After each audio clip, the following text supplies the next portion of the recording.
All right. Hello, Get Better Faster Nation. I'm Dr. Jason Bradley, and along with my co host, the one, the only James Chester, and our incredible executive producer, Rachel Bradley, we want to welcome you to another exciting episode of the Get Better Faster podcast.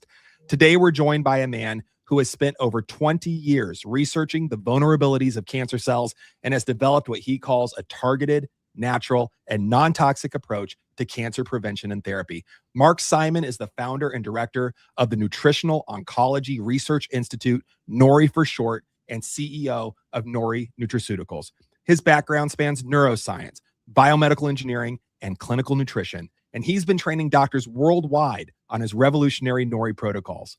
What makes Mark's work so compelling for the GBF Nation is his focus on the Achilles heel of cancer, harnessing the power of nutrition to exploit cancer's primary weaknesses. I'm totally stoked for this episode since cancer is the #2 killer nationwide and might be completely preventable. Without further ado, Mark, welcome to the show. Thank you. Thank you for having me. Well, Mark, I had a chance to have a quick chat with you in the green room before the show started, and you said you could talk probably an entire day. So I'm excited to at least have the next hour and a half with you so we can discuss some of the topics that are in your wheelhouse. But I love origin stories. I love to understand how people get involved with the work that they do. And as Dr. Jason mentions, cancer is a top 2 killer and I think globally. So when it comes to this topic, it was one of the things that was a cornerstone for why I wanted to start this podcast with Dr. Jason, because I was like, look, we got to tackle the big 3. We got to tackle heart disease, heart attacks, cancer, and diabetes. And we had to find people that are experts and subject matter experts on these topics. So can you take us back to that moment and tell us when you first realized that there was a different path and a way that you could help people get better faster through nutrition and help them through oncology with a holistic approach? Well, it really started about 44 years ago. That's when I changed my own diet to plant-based. So I've been strictly plant-based for this amount of time, for 44 years. So I guess it's a little over 20 years ago, my wife was diagnosed at age 43, stage 3 breast cancer. So I was very personally involved in this. And, she went the traditional path with the surgery and radiation and stuff, and it didn't serve her well. But I did a lot of research during that period of time when she was alive. And I came across some really, really interesting information about selenium and cancer. So I already had the understanding that plant-based nutrition is quite powerful in preventing cancer and diabetes and heart disease. But it really forced me to really dig deep and understand, this relationship, this intersection between plant-based nutrition and cancer as far as prevention and treatment. So what I uncovered is that there is a form of selenium. This is a trace mineral. It's in supplements. You can buy it as a supplement. It's called sodium selenite. It's a selenium salt. So there's research going way, way, way back, many decades. And it's showing that this form of selenium can selectively kill cancer cells, all different types of cancer, at fairly low dosages that are safe. And I thought, wow, this is just incredible and amazing. And it's super cheap and inexpensive. And there's still a lot of ongoing research on sodium selenite. There's research at Stanford University. There's research in Europe. And it's been proven to be totally safe, and it is quite effective. It is an oxidative therapy that generates oxidative stress in the cancer cell, and it kills it. So that's kind of where it started. And then I wanted to bring in the nutrition part and how to leverage nutrition to support what sodium selenite is capable of doing. So I discovered some research by a Dr. Daniel Epner, and it's about restricting methionine in the diet. So methionine is a sulfur-containing amino acid. And so there's a lot of research on this, and it's actually two amino acids because they're involved with each other. It's methionine and cysteine. And so when you lower the intake of these amino acids, it does several things. The main thing that happens is the cancer cell cannot synthesize glutathione as well, and that's its master antioxidant. So here's what's really cool. This is the Achilles heel of cancer cells. It differentiates them from normal cells. So the cancer cell is known to be functioning at a red level oxidative stress level. Okay, so it's on high alert. Its oxidative stress is very, very high compared to a normal cell. Why is that oxidative stress so high? It's because of damaged mitochondria and faulty metabolism. So the cancer cell's functioning on the edge of survival. It's really struggling to regulate oxidative stress. The normal cell can be 10 to 100 times lower. So there's this huge differential in oxidative stress. So it doesn't take a lot to push that cancer cell over the edge, right? So all we need to do is generate additional oxidative stress, interfere with its antioxidant systems, glutathione and thioredoxin. So sodium selenite comes into the picture, and it does a few things.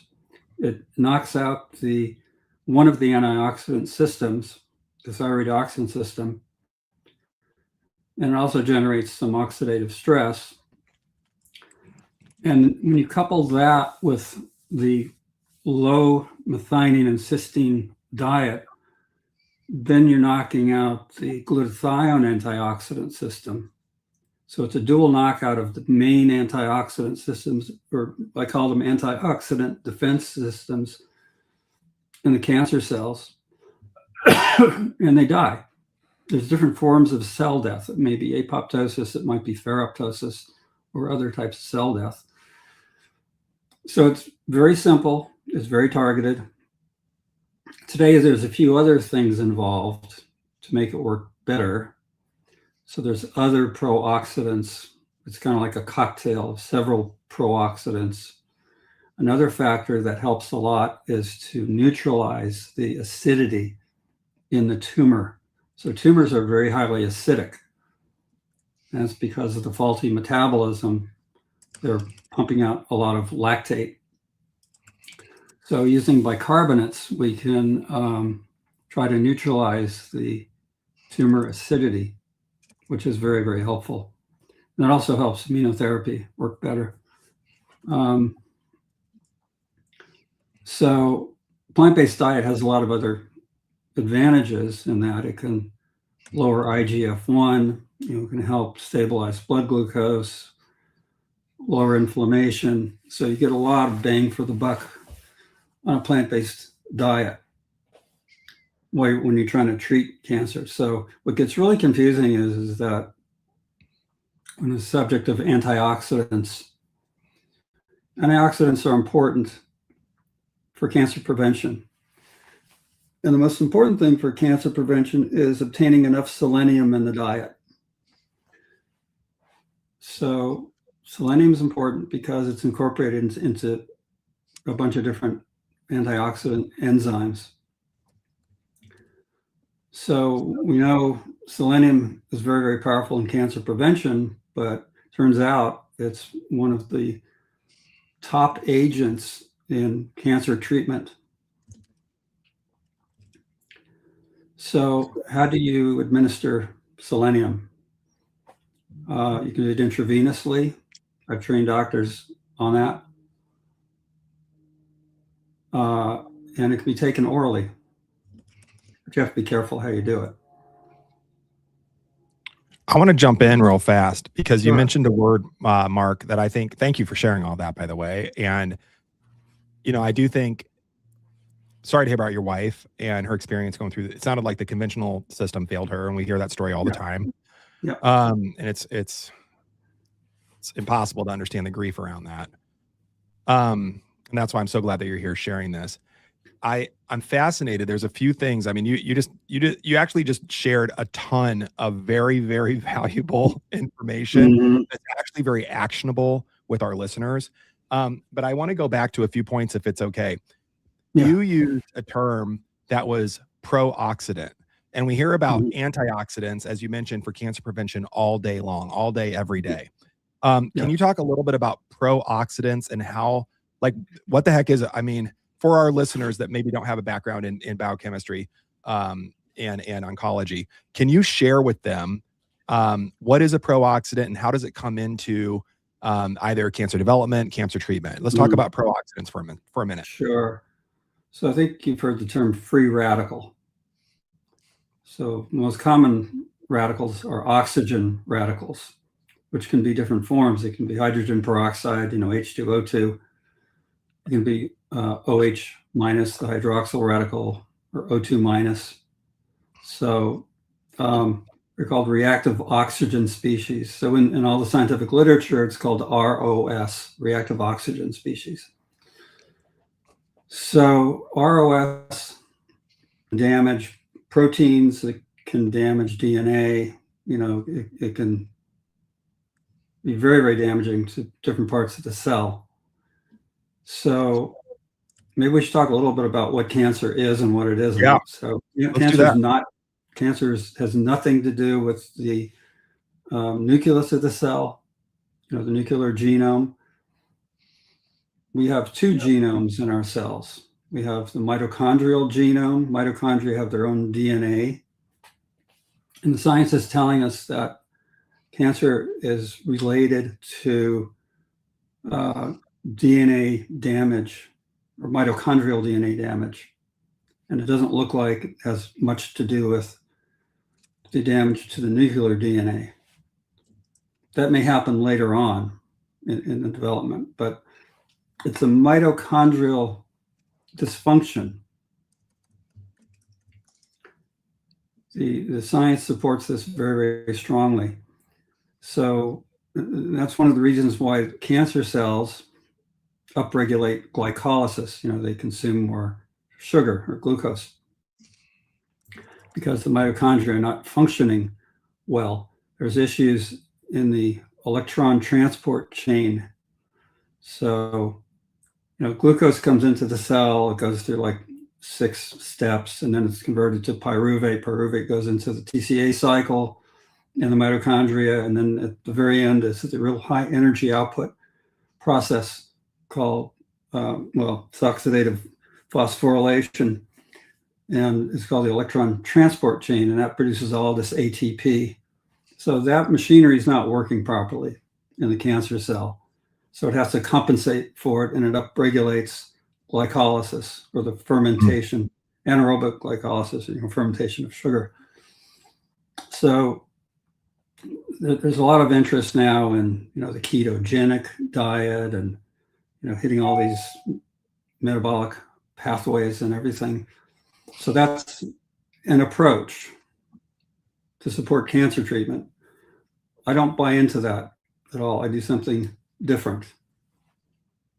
In fact, the dietary protocol involves eating lots of carbohydrates, mostly fruits, vegetables, potatoes, and we stay totally away from animal products because that's where all the methionine and the cysteine is in meat and fish and eggs and dairy, and it's much lower in plant-based foods, very, very low in fruits. So some patients go like totally fruitarian And that works really, really well because it brings down those amino acids to really low levels. Mm.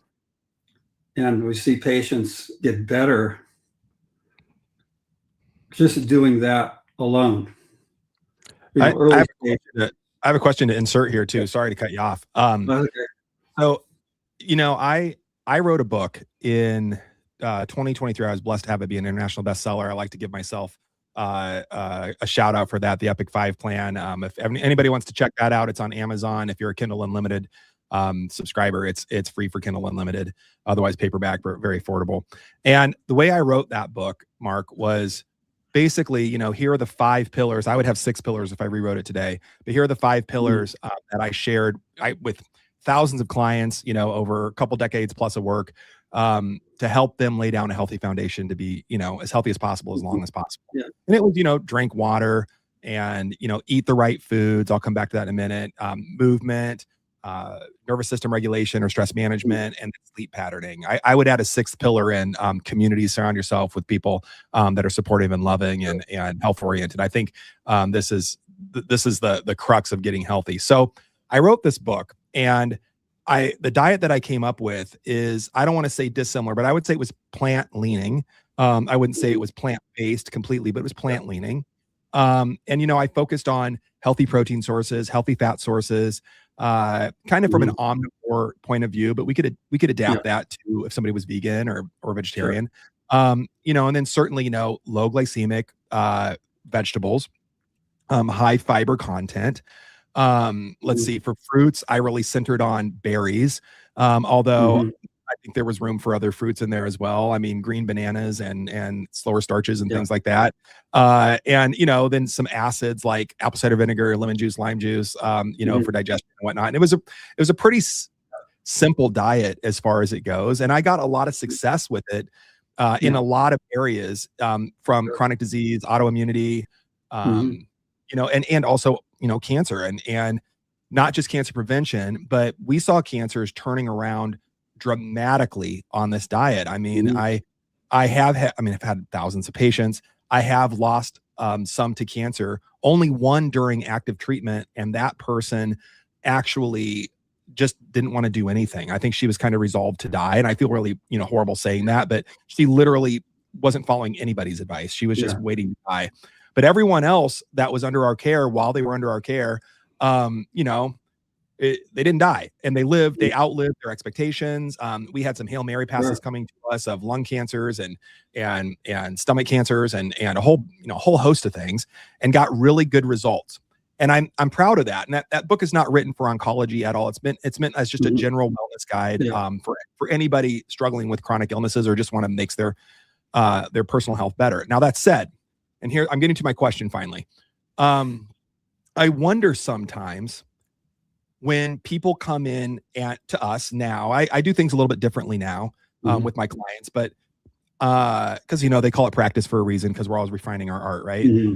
All of that, with our outcomes and what works best and this and that and the other thing. I started to wonder recently if when people come to us, and I'm wondering if you wonder about this too. Whether it's fruit or it's just eat broccoli all day, and I'm teasing, or if it's just, eat nothing but chicken, rice, and pears. I mean, I'm making up diets here, it doesn't matter what it is. But when people come to us, a lot of people are eating ultra processed foods that are box can, wrap packaged, processed.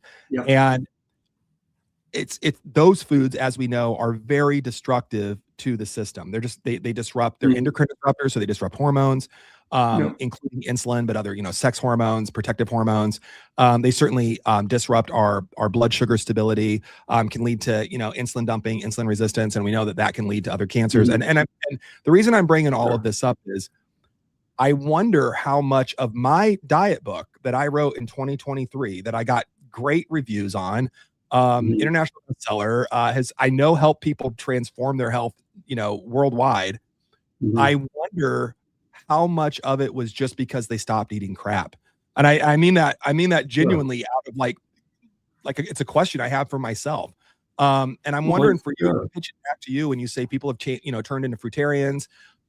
And I understand the antioxidant loads that's why I chose, berries. fairly low glycemic load, higher in fiber. There's antioxidant load, resveratrols, and other things too. I just wonder, how much do you think it is the actual dietary choice as opposed to just don't eat the ultra processed foods? I wonder myself. I don't have data on it. I'm wondering if you know. No, it's both. Yeah. Yeah, definitely. You got to remove all the, not even ultra processed foods, but just processed foods in general, and eat more raw food. I mean, cooking food is a form of food processing. So that's a good point. Raw food diet is, the ultimate raw vegan diet. People do really well if you do it right. So what happens sometimes is people go vegan, they eat a lot of fat, they eat a lot of avocado and nuts and seeds, which are healthy fats, but it's too much fat, which causes insulin resistance, and then their blood sugar goes out of whack. So the key, is low fat. Yeah, go ahead, Jimmy. I'm just curious, listening to both of you go back and forth about what to eat, what not to eat, how to eat. Mm-hmm. Like, I think the average person just struggles mightily with accountability.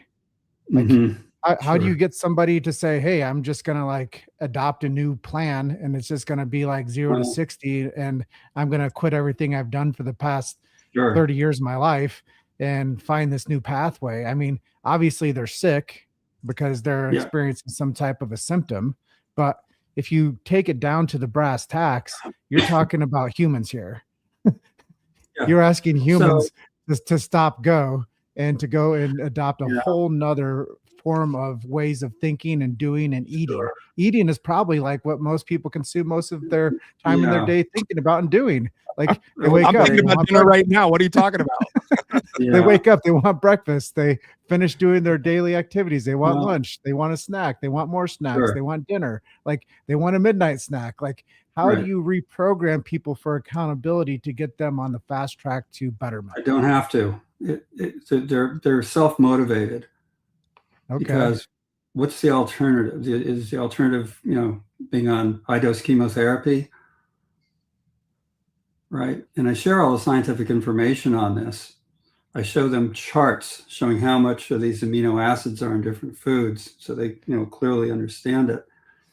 And, dietary protocol, if you're motivated and you want to stay alive, for your family, for yourself, for whatever reason. It's a hell of a motivator, Mark. Cancer is a deadly disease. And so I hate to laugh, but it's a hell of a motivator, staying alive. No, but Mark's totally right though, because same thing, James and Mark, when I've been doing functional medicine or whatever, precision medicine. I don't even know the word anymore. For 26 years, and I've had the luxury, the pleasure of seeing everything from fatigue to cancer. And I think ultimately, there's a different level. Mark's right. There's a different level of motivation from someone that's I'm tired and I don't want to be tired anymore, to I've been diagnosed with a terminal condition and I don't want to die. I mean, that level of motivation. I made a joke one time, and I'm not trying to make a joke, but with a oncology client, that if I had proof, like Mark said, scientific evidence, if I had proof that having them stand, on their head and reciting the alphabet backwards 3 times in the corner of the room 5 times a day, they would do it. They would absolutely just do it, because what's the alternative, like Mark said? Right. And I think that's an important piece of the puzzle for this. It's just different than weight loss or more energy, or I want my hair to grow back, or I don't want to have diarrhea every day. It's just a different level of motivation. Well, for me, what I see is that a lot of people are being told not to eat fruit, to take away a really, really healthy, nutritious food out of their diet, because of this belief that eating fruit, is like consuming sugar and it's going to feed the cancer, which is nonsense. So most of these people are really happy that they can eat fruit again and all they want, because we naturally love fruit as humans. We evolved, that way. And these are the most healthy and natural foods one can eat, and they taste great and they provide a lot of energy. there's nothing better than that. So once they start doing it and they start seeing how they feel, they move forward. So most cancer patients are not sick. They don't feel sick. They have no idea they have cancer. You wouldn't know it. It's because cancer is not a disease. It's not a systemic disease, or it's not an illness or a sickness. So I always tell the cancer patient, what it really is. It's an environmental injury. And early stage cancers are at a very, very low level, and it's confined, to where the primary tumor is, to an organ, whether it's in the prostate or the breast or the lungs, whatever.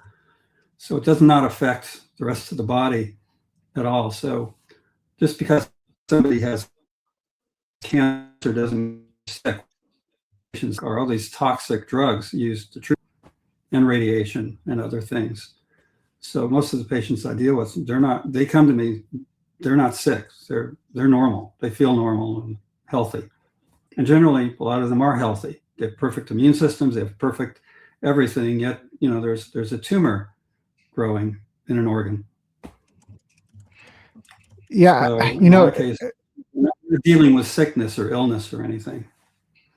I guess that tees it up perfectly for my next question set is you talk about them being healthy. You talk about them being normal people. They just have this, I guess, invasion upon an organ tissue. So I guess we all have live cancer cells in our bodies, yes or no? That's not really known. There's no evidence for that. Okay. That we all have cancer floating around here and there, and the immune system clears it out. No, there's no evidence for it. I've just heard that was a thing. No.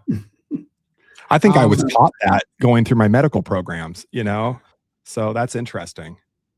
Yeah. But I have learned in the last, half decade to question everything that we've been taught. Yeah. I will put that on the table. Well, and it gets me back to the main part of the question I wanted to ask, because I'm glad you cleared that up and you gave some insight, because it's obviously it's kind of one of those old wives' tales, if somebody says it long enough, it just becomes a truth. Yeah. And I think that's one of the things that I've heard over and over is that we all have cancer cells floating around. Some just become, more dominant and turn into some type of tumor or something. But yeah. Keys for people to stay healthy. I know you do a Zoom call every Saturday, which I want to let everybody know too, before we get too far into the episode, because that's really the sweet spot for you, is getting people more education. That's a big part of doing this interview with you today, is to get more people educated on topics that they need clarity on. Bringing you on to talk about something as a subject matter expert gives people personal clarity, and it gives them resources and pathways to help themselves and help their loved ones, because everybody deals with somebody. I mean, I just lost my aunt, she had pancreatic cancer, and I wish I would have interviewed you 4 months ago, and knowing some of these protocols 4 months ago, that I may have been able to help her. She took chemo one time and a week later she's dead. So, I don't think there's anybody out there that's listening to this that doesn't hit home on that they've lost somebody to this terrible number 2 killer. But what do people do just on a protocol basis to just, I know you said become a fruitarian, which sounds funny to me because I like meat and I don't plan on not eating meat, and it's a part of my lifestyle. But what about somebody like me that's likes my life and eats the way that I do? What are some guidelines that could keep me healthy long term, to where I don't fall into this pit of needing some medical intervention to say that you need chemo or radiation, or we need to cut some shit out of you? One of the best preventative measures for cancer is do not take antibiotics. Okay. So I have a whole website on this. And so I'm finding an incredible amount of patients, especially in breast cancer, like 30 to 40% of breast cancer patients, we can pin down the actual trigger or direct cause of the breast cancer, which is antibiotic treatment. Wow. So there's a study. Yeah. No, I was holding my note there, but I'll insert it since you gave me a minute. Yeah. It follows exactly what Kiran Krishnan was telling us on his interview on With Get Better gut. Faster previously in the year, Gut health. basically saying that the microbiome, a healthy microbiome, is key to systemic health. And obviously, Right. we know that when we take antibiotics, it decimates the microbiome. It kills. Best case scenario, it's napalm and kills everything. Yeah. But more probable case scenario is it kills our good bacteria and allows space for bad bacteria that might be related to cancer development, immune system dysregulation to proliferate. It does a lot more than that. Which Yeah, people- and I've we also- do it. So I've this is really- also heard that it spins people into depression when they use antibiotics. Yeah. So yeah, the damage to the gut microbiome is one level. There's a whole nother level. So think about mitochondria. What are they? They're bacterium. They evolved from bacteria. So 4.5 billion years ago, whatever it was, there's a fusion between a prokaryotic cell and bacteria. So our cells are hybrids. It's really cells within cells. So you have these couple thousand mitochondria per cell. They have their own DNA. Wow. And they're essentially bacteria in nature. So what happens? So the collateral damage from antibiotics beyond damaging the gut microbiome is damage to mitochondrial DNA. So we know that antibiotics can cause mutations, direct damage to mitochondrial DNA. That's cancer, but it happens in stem cells. So it's mitochondrial DNA damage in stem cells. That's the origin of cancer right there. Well, Wow. So- can I jump in quickly? Yeah. Mhm. I was once told it's not what you eat, it's what you eat eats. And that's what makes you Mhm. sick. So it's maybe back to your original fruitarian comment is it's not what you take antibiotics of, it's what you eat takes antibiotics of that has a disruption in the mitochondria inside of our gut Well, biome. Possibly. But there's a lot of chemicals. There's a lot of things that can damage mitochondria beyond antibiotics. But antibiotics is a big one. And the worst one out there is tetracycline. So tetracycline has been associated with a 120% increased risk of breast cancer. And typically it's like 25 years. So here's the pattern. A teenage girl with acne, is given tetracycline. 25 years later, breast cancer. I took tetracycline Exactly. through my teenage years, and I Yeah. mean, it also can turn your teeth gray, which is Yeah. a lot of fun. But it's interesting because these antibiotics affect. I'm blown away by this, Mark. I mean, you're pulling some pieces together, and I appreciate it. One of my gifts from God is pattern analysis, and you're giving me a lot of patterns to consider right now, and I really greatly appreciate it. That damage, bringing back what we were talking about earlier, that damage done to the mitochondria from the antibiotics is through, and to the mitochondrial DNA is through reactive oxygen species, or ROSs, that we were just talking about. That's right. And I mean, it just kind of pulled that all together there. Mhm. That is a massive layer. And also, just for our listeners, this is the way I describe mitochondria. They're the powerhouses of the cells, right? There's a lot of work that's getting done in your cell, but it's really powered. It's the battery of it is the mitochondria. If we have mitochondrial dysfunction, certainly mitochondrial, death, or cancer type dysfunction from reactive oxygen species, from things like antibiotics, and as Mark mentioned, there's other things, we're not going to produce energy. We are going to feel tired. And when our cells are not producing energy, and by the time we're feeling tired, our cells aren't working. And if our cells aren't working, we're cascading into dis-ease, DIS-ease. And then that can domino right into disease. So Mark, thank you for putting that all together with me. I have a lot to think about on this. I'm a little blown away by it. Okay.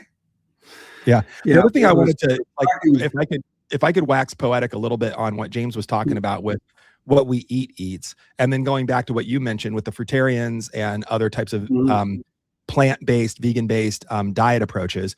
I got a flash of a remembrance of something that I haven't thought about for years, but I have a couple of his books right over here in my library. Uh, I'm I don't know if you're familiar with the work of Dr. Howard Loomis. And Loomis was a pioneer in enzyme therapies, Mhm. specifically enzymes, trying to isolate different types of enzymes, primarily from plants, to be utilized in a therapeutic method, a Mhm. therapeutic methodology. Sure. And ultimately, I mean, Loomis he had a, like I said, I have a couple books over there. It's pretty deep, fun biochemical stuff. But ultimately, the diet that he recommended, James, that I was remembering now, was a raw foods diet. I mean, he was Yeah. highly advocating for a raw foods plant-based diet to get us Mhm. those unadulterated enzymes, those unprocessed, like Mark said, when we cook Mhm. food, it's adulterating the food. It's processing the food, even though Yeah. it's not adding, frankenchemicals to it. It's still Mhm. denaturing those proteins like the enzymes. Mark, I'd love to hear your thoughts on a raw foods diet. I know we kind of brought it up, but let's dive in a Yeah. little bit deeper. I mean, is that what people So should be doing? Should we all be fruitarians and eating raw fruit? one of the best foods for a cancer patient is pineapple and papaya. Okay.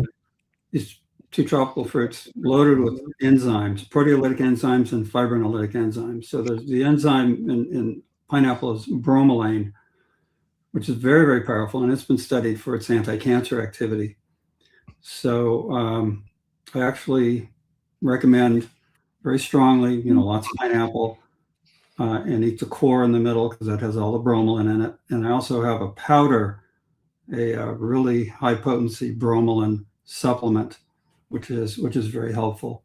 Mm. So it helps lower inflammation. Potentially, it may help break down the sort of protective coat that cancer cells produce around them. It's composed of fibrin. Can help prevent blood clots. So pineapple's a great, great food. And Being here in Iowa, we have all the fresh pineapple that you can get. I'm teasing. That was a joke. So do we have to be concerned about? I mean, I love that. I love the proteolytic enzymes, the fibrolytic enzymes. I love bromelain. I love the idea of pineapple. That said, going back to what James said, it's what we eat. We are what we eat eats, and obviously, pineapples aren't eating anything, but Right. we're spraying the crap out of everything. I mean, we're Not putting, necessarily. yeah, no, I hear you, but we're putting organophosphates on a lot of foods. Sure. And Sure. those organophosphates, and the biggest one that comes to mind is something like glyphosate, Yep. previously produced by Monsanto and then purchased by Bayer. Largest, single person lawsuit ever run by an individual against a company, over $1 billion. Unfortunately, he passed away from lymphoma. But not, and you'd think it would have been a precedent to get rid of glyphosate, but we spray it on everything. My question is, do we need to be careful about, like, not only is it raw food, not only is it fruit, and maybe some Yeah. low glycemic vegetables, but what about organic? Yeah. And Ideally, tell me about that. ideally, yes, organic, but it's not a game changer during treatment. But, I advise people to look at the Dirty Dozen list. Environmental Working Group produces the Dirty Dozen. Stay away from those foods unless you can get them organic. Then they publish another list. It's called the Clean 15. There's a lot of things. Pineapple has very, very low, if any, pesticide residues. So pineapple's a pretty safe food, whether it's organic or conventional. It's not heavily sprayed or sprayed at all. There's a lot of foods like that. So they vary. So like conventional spinach, conventional potatoes, conventional like peaches, cherries, and strawberries are up on that Dirty Dozen list. So they have very, very high detectable pesticide residues. I have a new marketing campaign for the pineapple industry. Let's hear it.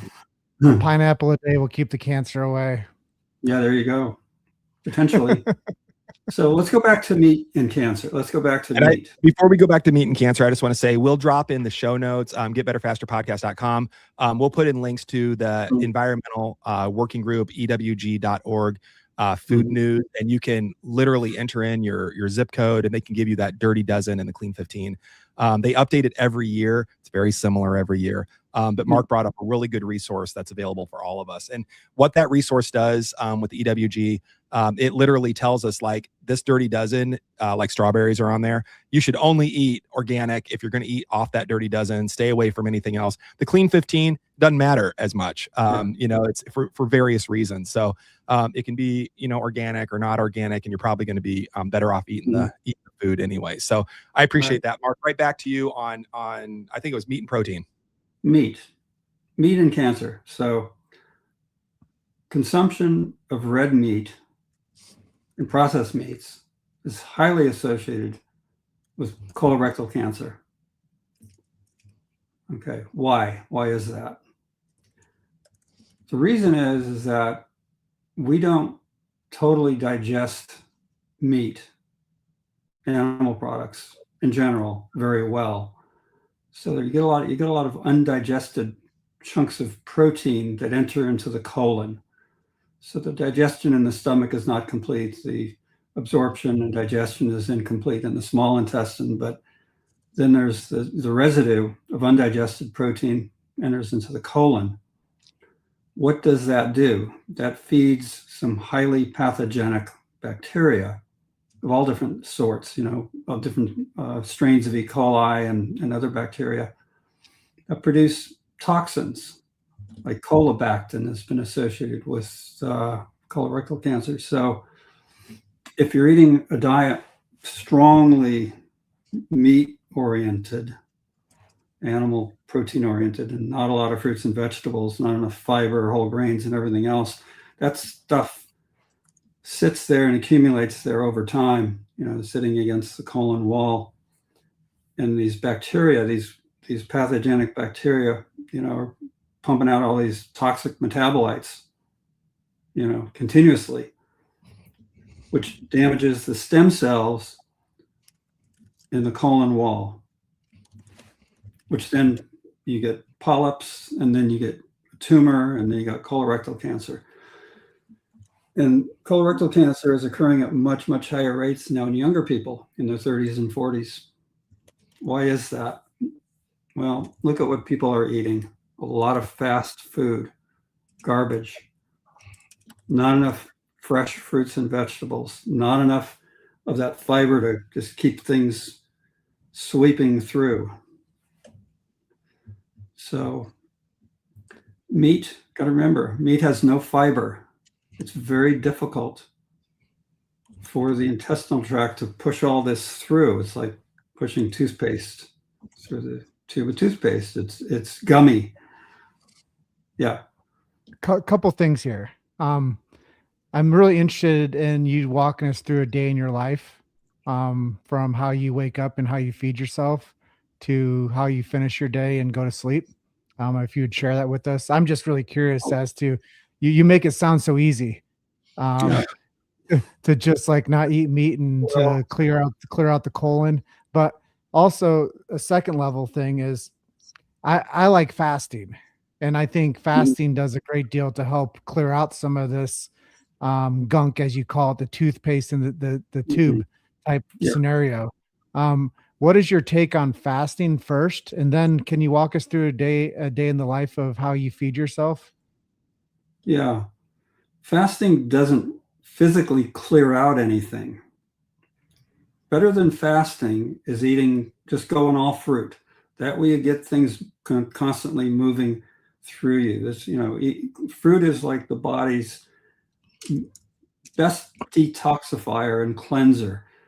You keep the fruit going and keep things moving through you. This is the best thing. It's better than fasting. It's better to eat. And especially for a cancer patient, a lot of patients come to me and they're underweight for various reasons. And tell them, do not fast at all. You got to eat at least 3 meals a day. Keep the energy coming in. We don't want you losing any more weight. The overweight patients, they will naturally drop their weight on this type of a diet. So I'm not a big proponent of fasting. I think this business about timed eating, where you eat just 6 or 8 hours during the day, makes some sense. Eat breakfast, lunch, dinner, stop eating after 6 p.m. I think that's reasonable. But there's no real big magic in fasting, and fasting will not cure cancer. Better than fasting, just change your diet to a diet that's very, very healthful and cleansing and detoxifying. You eat fruit, you physically clear out the digestive tract, you will clear out the liver, you will clear out the kidneys, you'll clear out the whole circulatory system, every organ in your body. I find that really interesting as well. I've seen interesting success. This is just, again, my clinical experience. I would say I'm not a researcher. I'm an armchair researcher. I read a lot of books. I read a lot of articles. But I don't publish my research. It's a meta-analysis at best, and just trying to understand patterns, like I said. But what I've found something curious, and I don't know, maybe it could just be completely coincidence. I have an N factor here of, maybe a couple dozen people that found me in our clinic with my brilliant partner, Dr. Rachel Bradley, and our executive producer. And we have people that come to us diagnosed with cancer. And a lot of times those people are Hail Mary passes.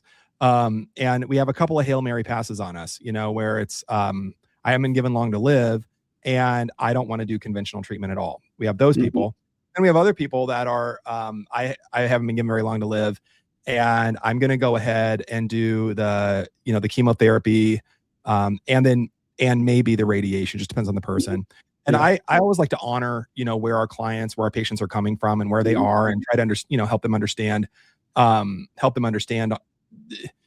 process, so to speak. And I don't want to be, this is me.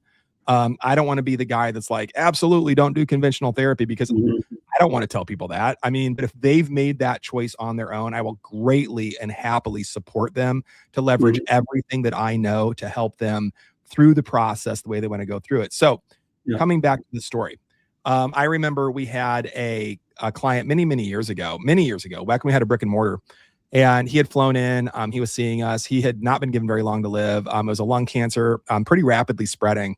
And he wanted to do the chemotherapy, and he was willing to do anything.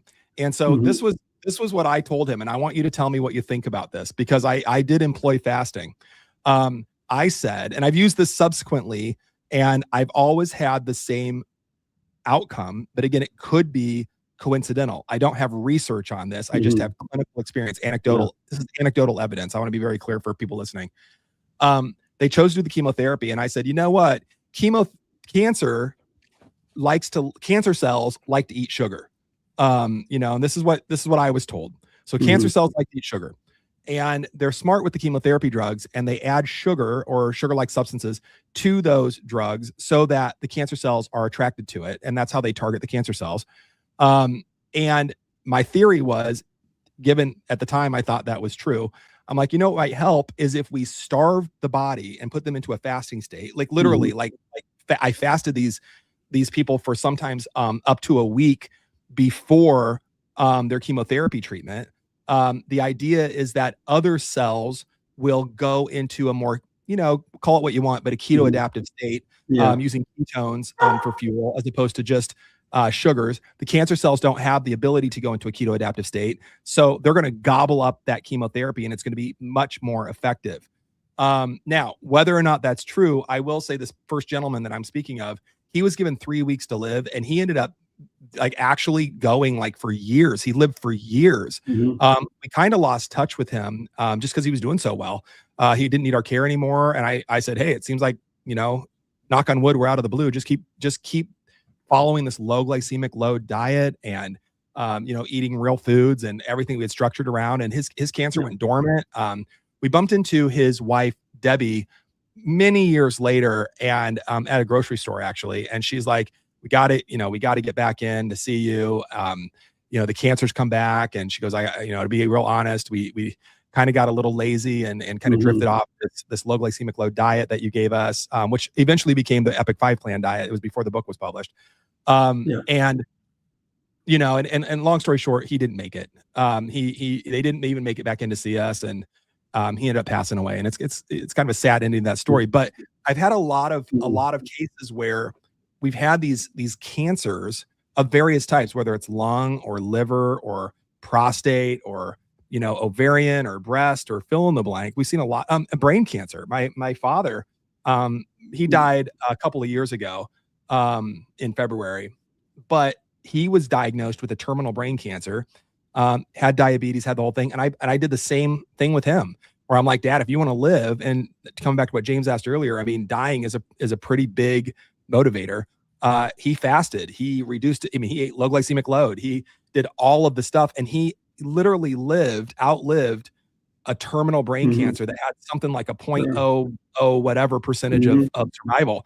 And I just wonder, when I hear fasting, is really not all it's chalked up to be, what am I noticing anecdotally? Because I seem to see a pattern there, but I'm open that my noticing on this is flawed or skewed or biased. Tell me what I'm noticing, and how should I be looking? What lens should I be looking at?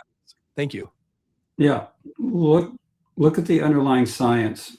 So fasting is zeroing out the intake of these amino acids, methionine and cysteine. We know from Dr. Hoffman's research. So I have this whole website that I built for Dr. Hoffman, who has studied methionine dependence of cancer since way back, like in the 70s. So he's doing clinical research now with an enzyme, an orally administered enzyme that one takes, and it breaks down methionine in the gut before it's absorbed. So he's working with patients who are doing chemo, and he's published these results, which are pretty extraordinary, showing, the patients are not fasting, they're eating, normal, low methionine diet, which is mostly fruits and vegetables, but also taking this enzyme to bring methionine down further. And he sees this synergy with chemotherapy. So there's patients like pancreatic cancer, tumor markers came way down very, very quickly, and they've stayed down for a very, very long period of time, after the chemo, by doing this enzyme and low methionine diet together. So there's good, strong research there supporting that. Fasting will bring down the methionine and cysteine levels to a certain extent. I've seen a lot of studies where you fast the day before and the day during chemo, and it seems to be like protective to normal cells and makes the chemo more effective. And it's probably due to lower intake of these sulfur-containing amino acids, which are tied into the antioxidant systems and glutathione. So, that's my explanation for what you've observed. But one would see the same results without fasting, but just eating just fruit. I think that's really fascinating. I mean, thank you. I have a lot to think about now. And I just, as you were chatting, was doing my 30-second review of Hoffman's work, right? And it is pretty proliferative, actually, in the oncology community. There's even something called the Hoffman effect, where cancer cells depend on methionine. And when it's removed, normal cells adapt and cancer cells can't do well. I mean, that's interesting. So really, it's not the fasting, you're saying, it's the removal of primarily, what was it, methionine and then cysteine, I think that you said. I might have that wrong.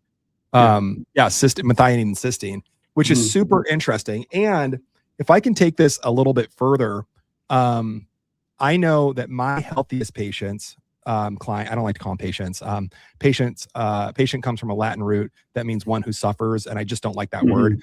So I try to use the word client, but just not to confuse the audience. Our patients are clients. I know that our healthiest clients have low homocysteine. I just want to put that out when I do blood work.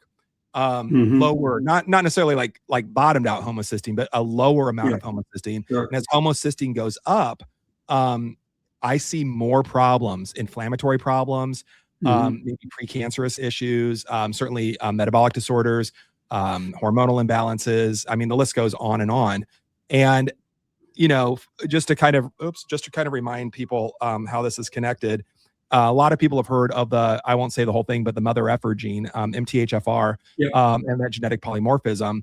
As people have that polymorphism, they have a hard time dealing with homocysteine accumulation in their tissues, and detoxifying seriously, this is like blowing my mind a little bit, the methionine and cysteine out of their system from the breakdown. So I'm just curious, could homocysteine be a biomarker that could be looking at the accumulation of cysteine, methionine, and problems in that pathway with a client, with a patient?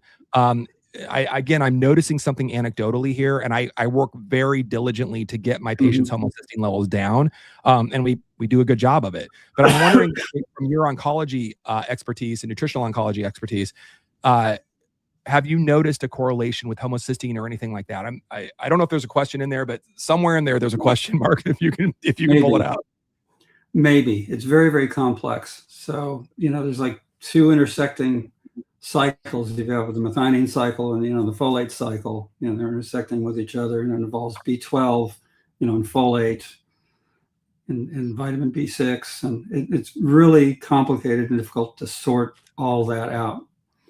And it's a regulatory system. So what I have noticed is that if there's a cancer patient with MTHFR mutation, it's best not to try to fix it. That the patient will do better if you leave it alone, because if you start supplementing with methylfolate, B12, and other B vitamins, you may actually do more harm than good. You actually may create some promotion of the cancer growth. So best just leave that aside. That's interesting. That's super interesting. Yeah. Or of the problem. It's actually an advantage to have that mutation, because the whole methionine cycle is not working normally, and it's not feeding the cancer cells as efficiently. So yeah, I'm a double allele with MTHFR. So, you know, I have the double I have both of it. I'm like the worst of the worst, but maybe that's good for me. Maybe I won't get cancer. You know, maybe. So I think I like mostly what I've found, the longer I do the work that I do, I wind up with maybes a lot, you know. I wind up with a lot of maybes. Like this. I have another question. And I'm just spitballing here, and I haven't even talked about selenite yet. I want to go back to that. That was way at the beginning of our conversation. I'm curious about Inuit populations on a traditional indigenous type of diet. Inuit populations, of course, you know, eat a lot of fat, eat a lot of protein, don't have a lot of fruit available to them, but they have extremely low levels of cancer rates compared to, I mean, if they, before we modernized, westernized, and processed their foods, right? But I'm saying prior to that, they had very low cancer rates. I'd be curious. I think I already have the answer, which I'm going to say is they weren't exposed to a bunch of ultra processed crap that was causing problem in their body. But beyond all that, I'd love to hear your thoughts on that. Well, their lifespans are very short, though. It's not a blue zone or anything close to that. So they do have very short lifespans. They do consume the entire animal, and they consume most of it raw, and they do eat the stomach contents and you know, organ meats and everything else. So, you know, they've adapted to what they've had to adapt to as far as food availability. But is it an ideal diet? No, nowhere close. But they have not been exposed to chemicals and pesticides, herbicides, and antibiotics and all kinds of other stuff. They don't smoke and they don't drink alcohol. So yeah, you'll see low cancer rates. Interesting. James, go ahead. Yeah. as you guys have been going back and forth talking scientific stuff, I'm the non-doctor here on the show. I think, Mark, you're not a doctor either, but it's great to hear Dr. Jason be able to talk about like different types of protocols that he works on with actual clients or patients, however you want to frame them. And I'm just really curious, there's going to be hundreds of thousands of people that will watch this. And I'm just really curious for them, the Nori protocol, which you're the founder of, why hasn't it been adopted and gone mainstream yet? It probably never will, because oncologists are bound by their medical board to do only what they're licensed to do, which is prescribe FDA-approved drugs. They go anywhere outside that, they're going to lose their license. I call that the cut it out, drug it out, burn it out method. Yeah, so the oncologists know nothing about nutrition. They have no training in that area. They tell cancer patients, 99% of the time, they'll just tell their patients, eat whatever you want. It makes no difference. Eat ice cream, eat a steak, whatever. There's no bearing on anything. We're just going to poison you, with the chemo and burn you with the radiation. Even when my dad was going through his cancer treatment, and again, he did go through chemotherapy along with what we chatted about earlier. We'd go there and check in, and they had a big bowl of candy. Like, I mean, they had like help yourself. How much you want? They had ice cream. They had soda. It was like, sugar, honey. I mean, it was like whatever you wanted, your heart's delight, eat it right up, and just go get your chemo and then, hope for the best. And anyway, I hear you on that. And in fact, I'll take it a step further, because I will say this. Not only do they not have training, but because it's not in the standard of care. And I think this is what the general populace misses. This is a key point. I believe this is a key point, that it's not just that the doctors aren't trained in it, which they're not, or if they are, it's poorly trained. And that goes for all doctors, not just oncologists. But if they start to talk about diet having a factor, or taking selenite, or whatever it happens to be from a nutritional supplement point of view, they are now breaking the standard of care, the SOC. And when you are a derelict away from the standard of care, the SOC, your license is in jeopardy. It's not just that I know we kind of casually said they're trained in this and they got to follow, this and do this. They literally, even if they were the most trained, biochemist, nutritional oncologists in the world, if they start derivating away from the standard of care, which is cut, poison, burn, cut, poison, burn, cut, poison, burn, and that's it, they're in jeopardy with their medical board. They're in jeopardy of their livelihood. So again, there is zero chance. I mean, Marcia Angel, past editor of the New England Journal of Medicine, said, when you walk into a traditional doctor's office, again, New England Journal of Medicine, just past editor, when you walk into your traditional doctor's office, you are being ambushed by the pharmaceutical agencies. And there's no hope of survival. And I mean, that's the editor of the New England Journal saying that. And I don't know that the general public has this concept down. They keep asking, like with our clients, we don't accept insurance. And I'm like, why would we want to accept insurance? Do you know how you're handcuffed to what you can do if you're accepting insurance? You're handcuffed to what you can do if you're working within a hospital system or a clinic system. When you cut those chains free, and you say, I work directly for my client, and my job is to help my client in any way possible, that's safe, that does no harm, and that's a partnership. It's a different level of care. It's a different level of partnership than cut, poison, burn. So again, I just wanted to clarify that point for our listeners, that it's not just a matter of poor training. It's even with the best training, they still can't do it. They can't do it. Their entire livelihood is in jeopardy, and they won't. So what do? They poo-poo it. They literally will poo-poo it and tell you that there's not only no substance to it, but it might do harm. It's not taught in the medical Right. schools. And if it worked, we would have learned about it. And I'm like, do you know the Flexner report? There's no clinical trial. Yeah, there's no, Right. and there's no money in the clinical trial. No who's clinical gonna trials. who's going to fund the clinical No. trials of like, hey, if you eat raw fruit, we might be able to prevent and turn cancer around? Nobody. I mean, there's no, I Nobody. mean, it's fruit, big Florida orange juice is going to come in Right. and like save the day here. I mean, it's not going to happen. James, go ahead. I know you're chomping at the bit. I mean, I'm hearing what you're saying there, Dr. Jason. And Mark, I know what we talked about is suppression of knowledge, suppression of things that actually get people better faster.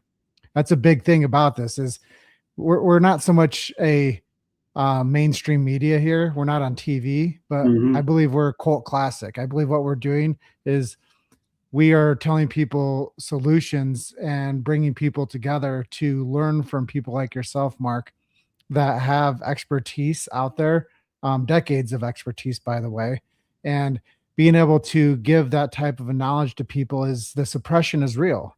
And Jason, you've heard me say this time and time again, there's no money in healthy people. And my aunt, for instance, she's, bless her heart, she's over 70 now, but she asked me, she's like, hey, Jimmy, if you got sick, would you go to the hospital? I go, hell no. I go, that's where people go to die. I go, why would I go there? I was like, I got access to the smartest people on planet Earth. And I got naturopaths on my side. I got chiropractors on my side. I've got people that are funk med docs on my side. I'm like, I would go to Mexico. If I was sick, I'd go to Mexico. I'd go south of the border and get real health care because there's no money in healthy people. There's only money in customers, like Case Jamie Reigard said over here. If they had a cure, they would hide it because there's no profit in the cure. Yeah. Look at Iowa. The cure is changing how we farm, but why would they do that? Pretty much it's the money. But one thing even deeper is I think so much about the people that are like today. There's going to be somebody today that gets a diagnosis or a message from their hospital that says, you have cancer. You have cancer. You have cancer. I can't even put a timer on it. I bet if we put a timer on the wall right now, we said, this is how many people have a cancer diagnosis every moment. What would you tell them to do? Because I'm not going to go to the hospital. What would you tell them to do? Well, I published a cancer survival guide, which people can download off the website. Let's do it. That's great. Things. So the first thing is don't rush into anything. Do your due diligence and do your research, and don't be railroaded into making any quick decisions. Even be careful with biopsies. Look at your nutrition and lifestyle. Take a real good hard look at it and think about what may have gotten you here to where you are. Don't rush into surgery. That's a whole nother big topic. Removing a primary tumor can cause more problems than it solves. And don't poke into it. Like you said, no biopsy. Yeah, biopsy, sometimes it's necessary. Like with breast cancer, you need to know subtypes. But if you have prostate cancer, there's no subtypes really. There's Gleason scores and stuff, but that's not that important. So it's better not to drive a dozen needles into the prostate gland. I fully agree with that on so many levels. Also, just for our listeners again, Mark, what was that book called? The Cancer Survival Guide? It's just a little pamphlet. It's a Cancer We'll have Survival. we'll have a link to that on the getbetterfasterpodcast.com. So we'll make sure that everybody listening has links to all of this. Our production team is fantastic at linking all of this and backlinking all of it. I think that's wonderful. The other thing I just wanted to mention, because James mentioned, I shortened it to cut, poison, burn. Cut it out, drug it out, or burn it out, right? There is a fantastic documentary from 2010 called Cut, Poison, Burn, if you can find it. It's been censored like crazy. Right. It kind of comes and goes if it's on the market or not on the market. All of the big, streaming agencies from, I won't name them all, but because we stream on some of these as well. But they and thank you for letting us stream. Sure. We don't want to be censored. We want to get the word out. But Cut, Poison, Burn 2010 documentary did a very sharp look at America's quote war on cancer. It's exactly what we're talking about, that the standards of care are so defined by the traditional medical establishments, pharmaceutical agencies, profitable medicine, profitable hospitals, that again, there's no room to even talk about diet, fasting, supplementation, things, fasting mimicking diets, if it's fruitarian or whatever happens to be, there's not even room to talk about it because it's against the rules. So check out Cut, Poison, Burn. If our team can find a link to that, they'll put that on the show notes as well. GetBetterFaster.com. Yeah, thank you. Can I interject? Please. Mark, I don't know if you know this actually. Do you know Dr. Jason Bradley's a chiropractor? Yeah. What is your take on the nervous system when somebody gets cancer and actually getting chiropractic adjustments? I'm really curious about that because my show is called Chiro Hustle, and I've done over so many interviews with chiropractors talking to them, but I've never been able to ask somebody about oncology and chiropractic and relating to the nervous system being adjusted and how that has an impact on the way you see the world. Well, there's a lot of things involved, and just stress, emotional stress or psychological stress has a huge impact on cancer growth and progression. So if you can tame that down, through manipulations, I could see where that could be very helpful. Tumors have nerves running through them, and there's learning a lot more about that currently. And the nervous energy can have an effect on tumor growth both ways. So, the body is not separate parts. It's a fully integrated system. So, in cancer, it's affected by everything that's going on in the body. It's affected by your emotions, your thoughts, definitely the balance of your nervous system, sympathetic, parasympathetic. It's affected by your gut microbiome, pretty much everything in the system. So yeah, I could see where chiropractic can be helpful if there's areas of inflammation and pain, and that could be brought down. That's going to be helpful. And as me being a subject matter expert, I just want to inject one thing. We call it an adjustment, not manipulation. So just for everybody out there watching, if you ever go to a chiropractor, don't let them manipulate you, ask for an adjustment. But I'm glad that you brought that up, that it's a full body system. And the thing I love about chiropractic is it puts nothing extra in the body and it takes nothing out. It just removes that nerve interference. So if you're telling me that the neurological patterns are telling you that there's a neurological component to the tumor and somebody was to get adjusted, it actually probably, in my opinion, would have a greater outcome on that person's nervous system and their gut biome or wherever it's happening in their body if they didn't have nerve interference going through their spine. So I just think that what you said really correlates with my belief system I've always had, is that once you remove the subluxation from somebody's spine, the body gets a chance to actually heal naturally. It needs nothing extra in it. Once again, simply no interference. Jason, over to you. Yeah. And I just want to comment too about chiropractic. Obviously my first doctorate degree is in chiropractic. And I've also gone through naturopathic medicine training. I've also have a doctor of health sciences, and then a few board certifications, and I could give my whole accolades here. But the reason I bring that up is I think people also, I just want to say this about chiropractic and just, extol it a little bit. I think people think that naturopaths get a better education in diet and nutrition than any other doctors that are out there. And I'm going to say this point blank, it's going to make a lot of friends around the naturopathic community. Naturopaths want to be medical doctors so badly. They want to prescribe, they want to do minor procedures.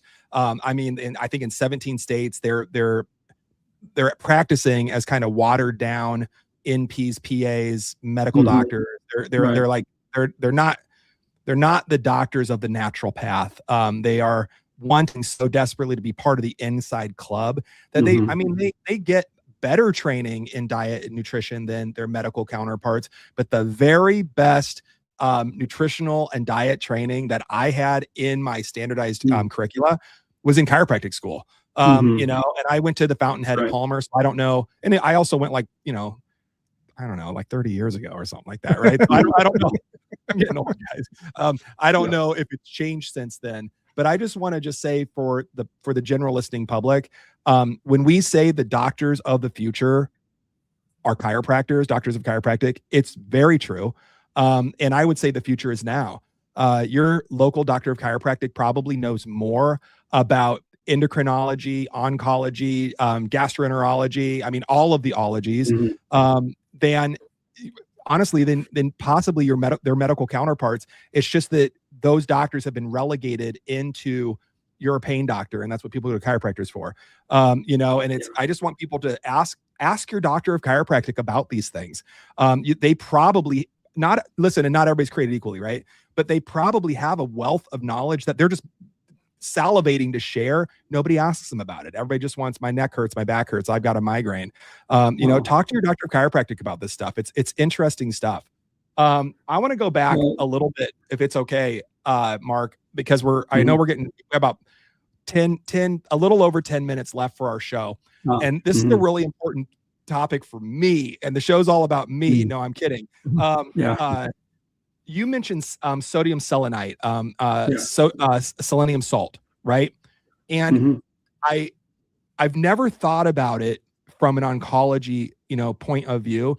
But again, doing my little armchair analysis for 32 seconds, I looked up, its effect on cancer cells, and it's pretty awesome. Like, I mean, it's amazing, as a matter of fact. I can't believe that even in all of my deep dive research, I haven't come across this. So I applaud you for finding this and hooking into it and helping, your clients, and through Nori Nutraceuticals. You have some products on there that certainly, again, we'll give links to in the show notes, getbetterfaster.com. But it's interesting because I use selenium all day, every day, but for a totally different reason. I use selenium in autoimmunities, and specifically in thyroid autoimmunities, specifically like Hashimoto's thyroiditis and Graves' disease. And it does wonders at helping my clients get into remission. What I mean by remission is that on a blood laboratory analysis, they do not have active antibodies. They're literally in remission.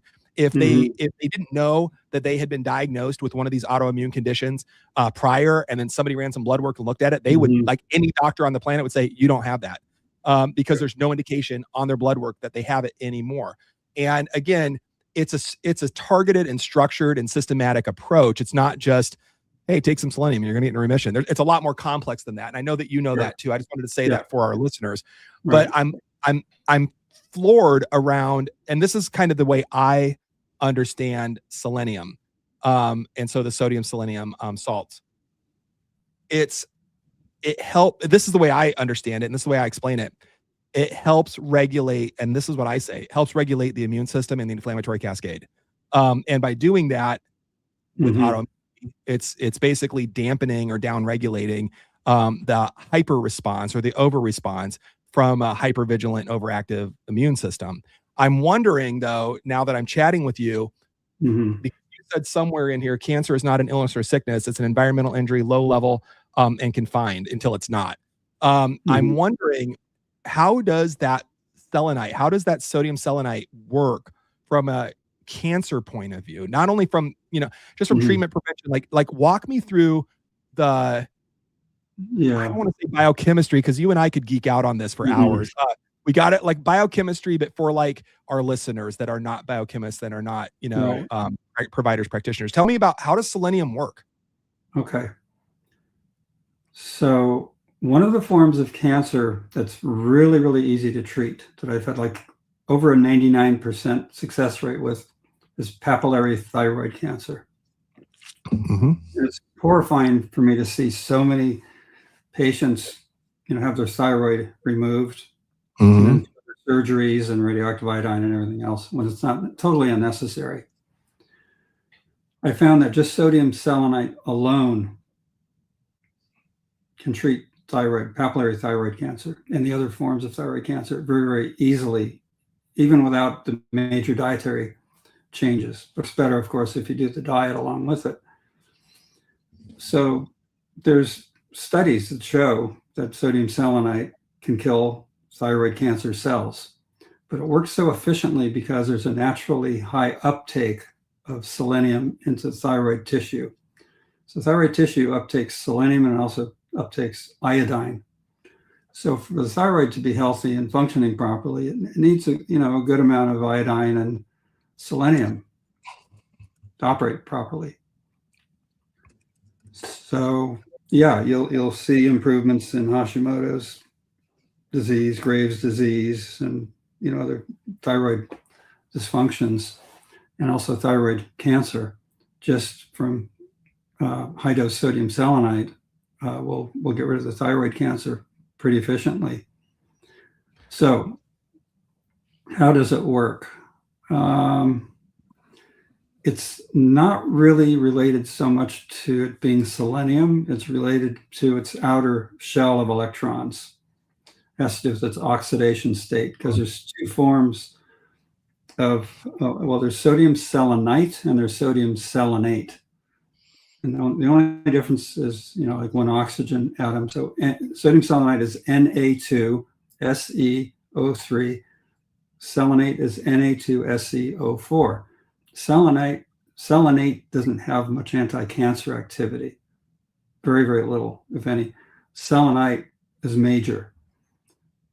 So it has more to do with the configuration of, the electron shell around the selenium atom. So the way it works, the way it appears to work, according to all the scientific literature, it disables one of the antioxidant systems called thioredoxin. So in our cells, we have two major antioxidant defense systems, glutathione and thioredoxin. The main thing that sodium selenite looks like it's doing is it's inhibiting an enzyme called thioredoxin reductase, which basically recirculates the thioredoxin. It's an oxidation reduction thing, so it reduces the thioredoxin reductase reduces the enzyme thioredoxin, so it can work as an antioxidant again. So antioxidant systems, they have oxidation and reduction sort of feedback systems, that keep it active and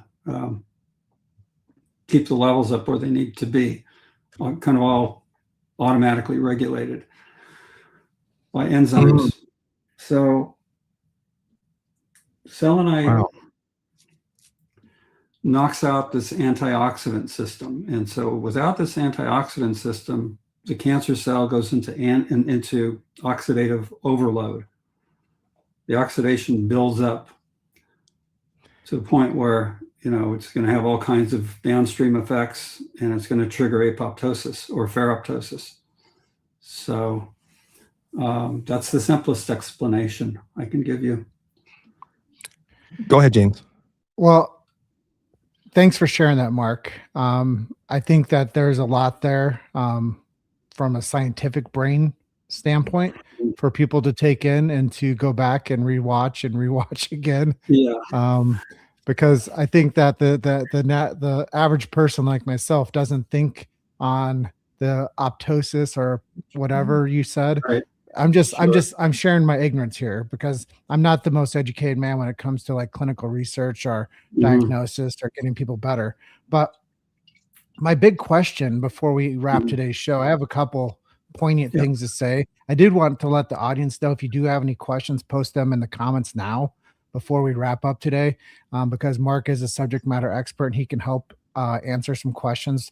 We have a little bit of time if you guys do have some extended ideas that you'd like to share and post in the comments.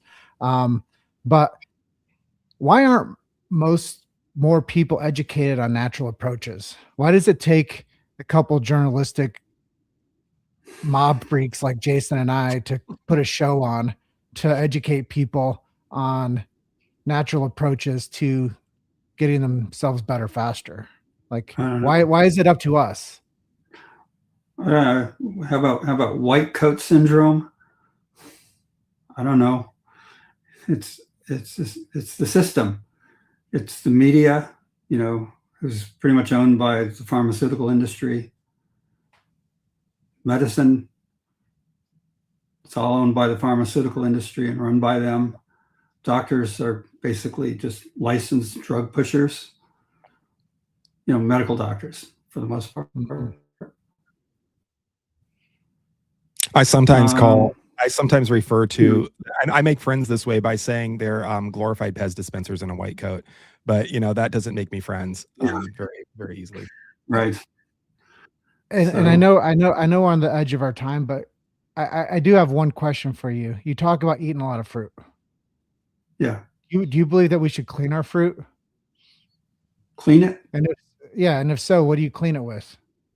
Oh, I buy mostly organic stuff, or I get it from the local farmers market, where it's organically or sustainably grown. So I'm not eating, commercial stuff. So I go to the grocery store. I like to buy blueberries. Yeah. What should I clean my Yeah. blueberries in? Baking soda, sometimes hydrogen peroxide. That's what I was thinking. 12% hydrogen The peroxide. peroxide solution. Yeah. But that takes care of what's on the outside. It doesn't take care of what's on the inside. So when it comes to strawberries, don't eat them, just get organic. Blueberries, they can have pretty high pesticide residues.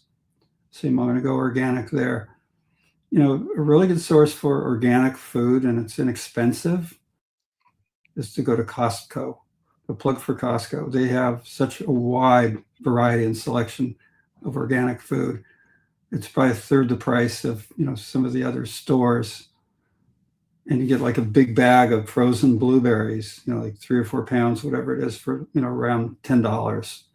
Probably coming from Mexico. No, it doesn't. It's grown like in Washington or Oregon. Okay. Yeah, no, it's not from Mexico. Well, my last statement here, Mark, is what if there was money and healthy people? What if we flip this paradigm around and we taught doctors to make people healthy? I think take it disease by disease. So I think, let's say, take diabetes. Okay. That's totally fixable through a nutritionist that understands it, knows what they're doing, or a chiropractor who understands nutrition. Cardiovascular disease. These are chronic degenerative diseases, and they're caused by diet and lifestyle. So doctors are the wrong people because they're just putting a Band-Aid on it, with a drug. You want to fix these conditions, you go to people who are trained and experienced in nutrition and lifestyle. So there are doctors out there like Dr. Michael Greger, Dr. Joel Furman, and a bunch of others, who have training in this area in plant-based nutrition. They have what's it called? American College of Lifestyle Medicine. Fellowship, board certified, in that area. Those are good guys to go to if you have one available to you. And some will do telemedicine, so you don't have to travel across the country. So that's one route. Find a good nutritionist. That should really be your primary healthcare provider.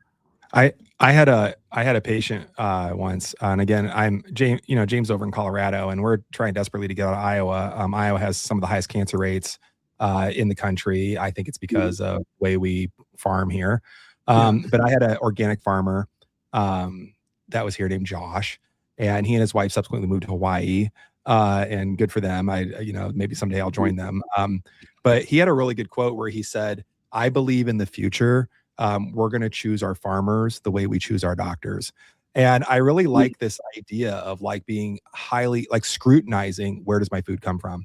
And I mean, Josh said this 25 years ago, so I mean, I mean, like, and at the time I'm like, oh, that's cute. But now I'm kind of like, man, he was totally right. Like, I mean, Rachel and I are like, when we're buying our food, like, I like to know the actual farmer, where it's coming from. I like to go visit the farms. I love this. I know James goes to, farms and salt mines and all kinds of stuff, around on his travels too. So I think it's important what we're talking about. We've put a lot of stock into the system.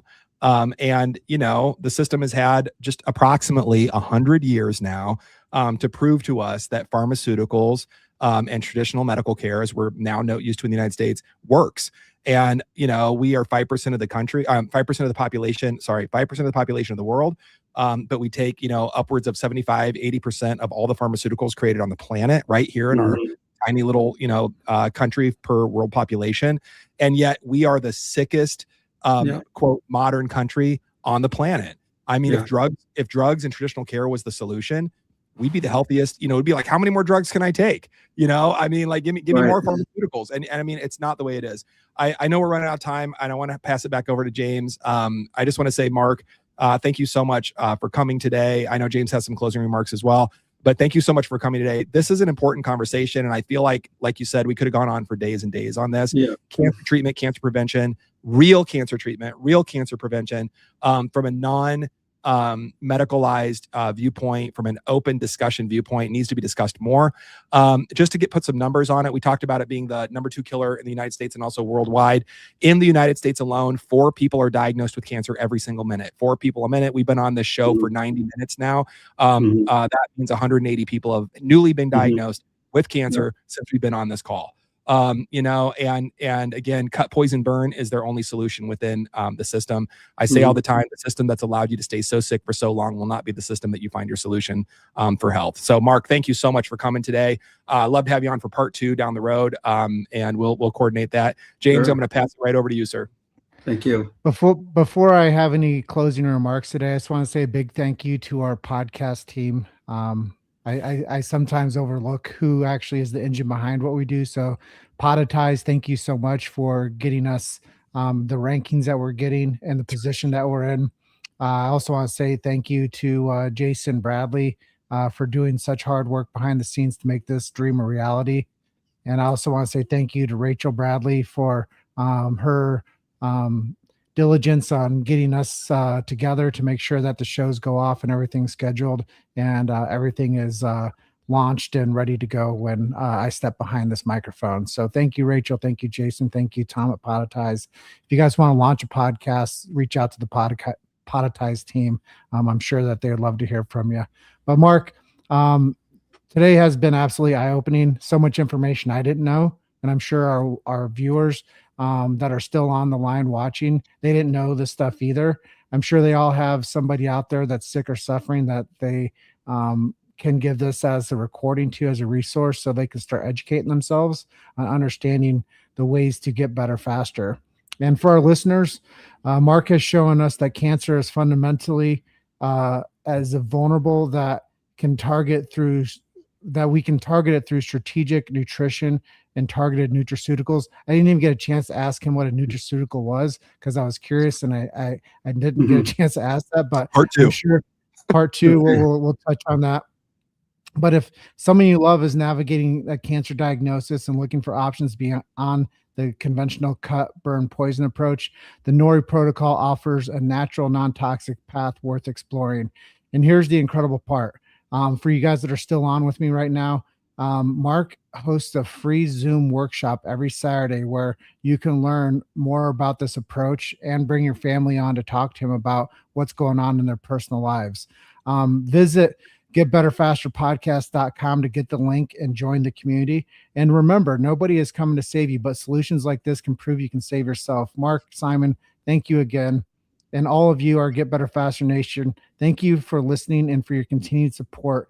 You know, the best way to show your support is share this episode with someone who needs to hear the message. I would say right now, if you're still watching this, please hit share right now to your audience so they can watch this. And don't forget to subscribe so you never miss another episode and get all the behind the scenes hijinks we've got coming your way. We've got more incredible guests lined up who are going to blow your mind with real solutions for reclaiming your health, your happiness, and your life. Until next time, keep questioning everything and keep getting better faster. Love and appreciate you guys. Thanks for Love you being guys. with us. Thanks, Mark. Thanks, James. Thanks, listen. Thanks, GBF Nation. Love y'all.